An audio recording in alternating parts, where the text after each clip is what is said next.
అక్కడ అన్యాయం జరిగింది, సెంట్రల్ ఫోర్స్ తోటి ఎలక్షన్ పెట్టాలి, ఇటువంటి పదాలు ఏదైతుందో వాడడం ఏదైతుందో ఒకసారి గుర్తు తెచ్చుకోవాలి. ఈరోజు 11 సీట్లకు పరిమితమై అసెంబ్లీకి నీకు ప్రతిపక్ష హోదా లేకున్నా ఒక స్టేటస్ ఆఫ్ అపోజిషన్ లీడర్ అని నిన్ను గుర్తిస్తాడు. స్టేటస్ అంటే ఫెసిలిటీస్, కారు కానీ క్యాబినెట్ ర్యాంక్ ఉండే బంగ్లా కానీ ఇవ్వరు, కానీ ఆటోమేటిక్గా మీకు ఇచ్చే టైం అపోజిషన్కి ఏదైతుందో తక్కువ సభ్యులున్నా ఎక్కువ సమయం కూడా ఇస్తారు. ఎందుకంటే దెర్ ఇస్ నో అపోజిషన్, ఈయన ఒక్కరే, ఆడ 3 కూటమి కదా. అటువంటిది ఏదైతుందో ఇతను అవాకులు చేవాకులు. ఈరోజు నేను అడుగుతున్నా అంబటి రాంబాబు గారిని, ఆఫ్టర్ ఆల్ బై ఎలక్షన్లో ఆయన జైల్లో ఉన్నప్పుడు 2010లో ఉమ్మడి రాష్ట్రం ఉన్నప్పుడు 18 ఆంధ్రప్రదేశ్లో అంటే ఇప్పుడున్న రాయలసీమ కోస్టల్ అన్ని కలిపి 17 సీట్లు, తెలంగాణలో సురేఖ 18 సీట్లు రిజైన్ చేస్తే మొదటిసారిగా రాష్ట్రం అంతా మైక్ పట్టకుండా విజయలక్ష్మి గారు ఓన్లీ నియోజకవర్గమే పులివెందుల అసెంబ్లీ, అలాగే వాళ్ళ కూతురు అక్కడిని, అటువంటిది శ్రీకాకుళం నుంచి స్టార్ట్ చేసి ఒక 9 రోజుల్లో 18 నియోజకవర్గాలు పర్యటన చేసి దాంట్లో 15 గెలవడం జరిగింది. ఒకటి నర్సాపూర్ ఓడిపోయాది, ఇంకోటి పిల్లి సుభాష్ చంద్రబోస్ ఈస్ట్ గోదావరి, సురేఖ. అటువంటిది ఈరోజు మీరేదైతుందో రాష్ట్రం అంతా మొన్నటిసారి ఓడిపోయే ముందు 11 వచ్చింది, దానికంటే ముందు పొద్దున 10 గంటలకు వచ్చి సాయంత్రం 6 గంటల పూట 19 ఎన్నికల్లో హైదరాబాద్లో క్యాంప్. అటువంటిది రాత్రి 10:30 వరకు తల్లి బిడ్డలు, నీ చెల్లి అమ్మ తిరిగి ఏదైతుందో రాష్ట్రం అధికారం రావడానికి వాళ్ళ కంట్రిబ్యూషన్ ఉంది. మీరు జైల్లో ఉన్న ఉప ఎన్నికల్లో గెలిపించారు. ఆ రోజు క్యాంపెయిన్ చేయడం వల్లనే 67 సీట్లు గెలిచింది అసెంబ్లీ 14లో. కానీ మీరు అధికారం చేపట్టి నవరత్నాలు ఇచ్చి ప్రతి ఇంటికి కార్యక్రమాలు ఇచ్చి ఎందుకు 11 వచ్చినాయి? ఈ తల్లి కానీ చెల్లి కానీ నీ కుటుంబ సభ్యులు ఎవరు నీకు సహాయం చేయలేదు. దుర్మార్గం పరిపాలన చేసావు, పరదాలు కట్టుకున్నావు, ఎమ్మెల్యేలకు ఇంటర్వ్యూ లేదు, మంత్రులకు ఇంటర్వ్యూ లేదు, ప్రజలకు కనుమరుగైపోయావు. దానికంటే ముందు 2010 నుంచి 9 సంవత్సరాలు 365 రోజుల్లో నేను అనుకుంటున్న ఒక 5-6 రోజులే 24 గంటలు ఏదవుతుందో ఎక్కడైనా ధర్నాలు రాష్ట్రమంతా తిరిగినావు, ముద్దించుకున్నావు. ముఖ్యమంత్రికి ఏమైంది? ఎప్పుడన్నా ప్రెస్ కాన్ఫరెన్స్, ఈవెన్ అప్పుడు పాదయాత్ర చేసినప్పుడు కానీ ఆయన జనరల్గా మాట్లాడిందే న్యూస్ రావాలి, ముఖ్యమంత్రికి కానీ ప్రతిపక్షంలో ఉన్నప్పుడు కానీ ఇప్పుడు కానీ ప్రెస్ కాన్ఫరెన్స్ అనేది అతను అడ్రస్ చేసే ఎప్పుడు చేయలేదు. నిజంగా చెప్పాలంటే జగన్మోహన్ రెడ్డి గారు భయస్థుడు.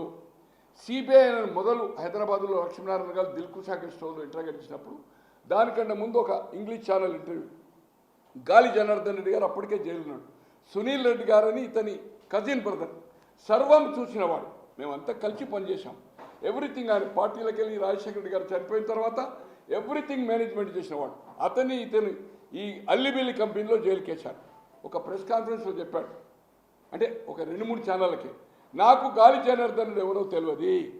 ఒక విలేకరు అడిగాడు, ఈ సునీల్ రెడ్డి ఎవరంటే, సునీల్ రెడ్డి నాకు బంధువు కాదు, ఆప్త బంధువు బినామీ గాలి జనార్దన్ రెడ్డి గారు.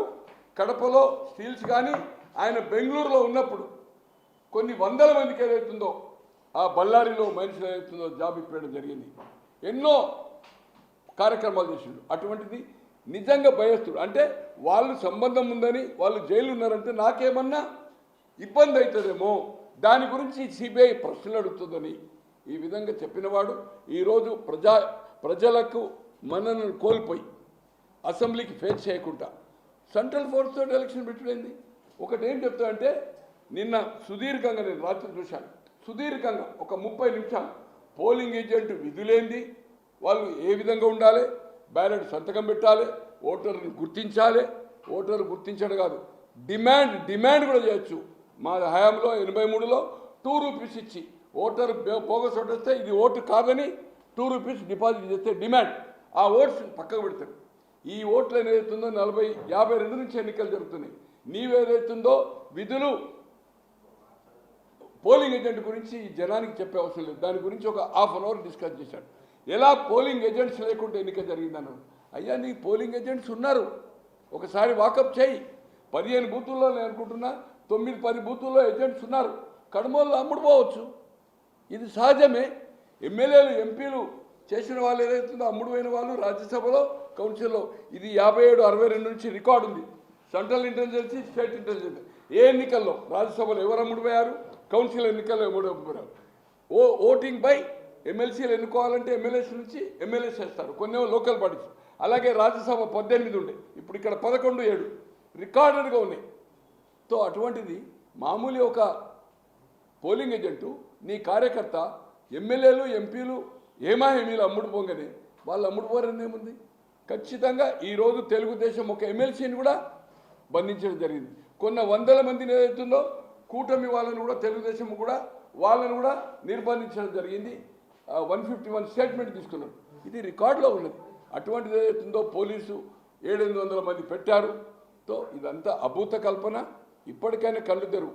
వచ్చేది మా ప్రభుత్వం. అయ్యా 3.5-4 సంవత్సరాలు, 3.5-4 సంవత్సరాలు దేవుడు అక్కడ దేవుడు. ఈరోజు ఇది ఆఖరి ఎలక్షన్ అని అంటే నాకు సంబంధం లేదనుకోండి. చంద్రబాబు గారు ఆఖరి ఎలక్షన్ అంటున్నావు. ఆఖరి పార్టీ ఉండదా? నీ నాయన చనిపోతే నువ్వు ముఖ్యమంత్రి కాలేదా? నువ్వు జైలు పోతే నువ్వు భారతి గారి చేయాలని అనుకుంటలేవా? తో ఈ విధంగా ఏదైతుందో ఏ రాజకీయ నాయకుడు శాపనార్థాలు ఇంతవరకు భారతదేశ చరిత్రలో నరకం పోతాడు. నరకం ఏంటండి అది? దేవుడు ఉన్నాడు. దేవుడు ఎవరికి ఉన్నాడు? అందరికీ ఉన్నాడు. దేవుడు చూపాడు కదా.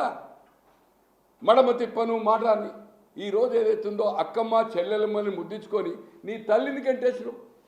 నీ చెల్లికి ఏదైతుందో కోర్టు తల్లి మీద కేసేసినావు. సిగ్గు లజ్జ ఉండాలి మీకు.